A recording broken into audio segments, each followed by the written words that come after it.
Kinasuhan na si Sara Diskaya at iba pang opisyal ng St. Timothy Construction kaugnay ng isang ghost flood control project sa Davao Occidental na halos 100 milyong piso ang halaga.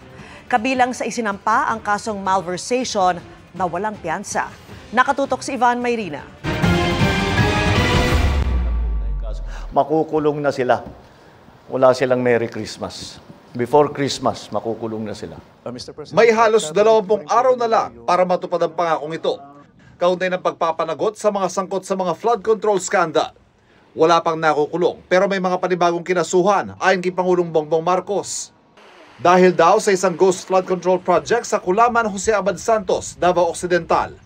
Kabilang dyan si Sara Diskaya at Maria Roma Angeline Rimando, mga opisyal ng St. Timothy Construction Corporation. Ito ay may halaga na halos 100 milyong piso at ipinagkaloob noong 13 January 2022 sa St. Timothy Construction Corporation. Ayon sa investigasyon, ang proyektong ito na sinasabing natapos noong 2022 ay hindi kailanman nasimulan.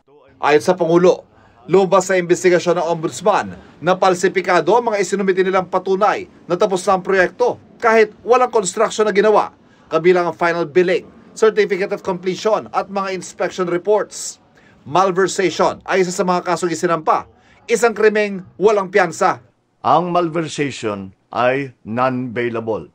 Mabigat ito dahil hindi nila mababayaran ang kanilang paglaya. Pag naisampa na ang mga kasong ito sa korte, ang susunod na hakbang ng judiciary ay ang paglabas ng arrest warrant para sa mga pinangalanang individual. I have directed DILG and the PNP to ensure that they know the whereabouts of Diskaya at nung iba pa para paglabas ng arrest warrant ay maaresto na sila kaagad. Ayon sa Ombudsman, isasampang reklamong kriminal sa Digos City Regional Trial Court.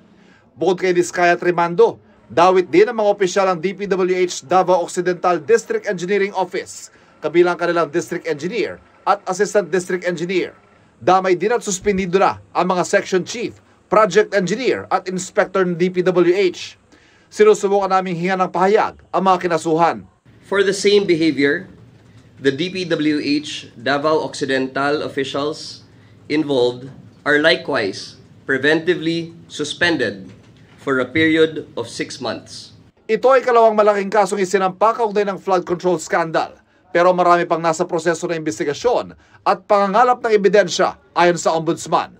Muling pangako ng Pangulo. Umpisa pa lang ito.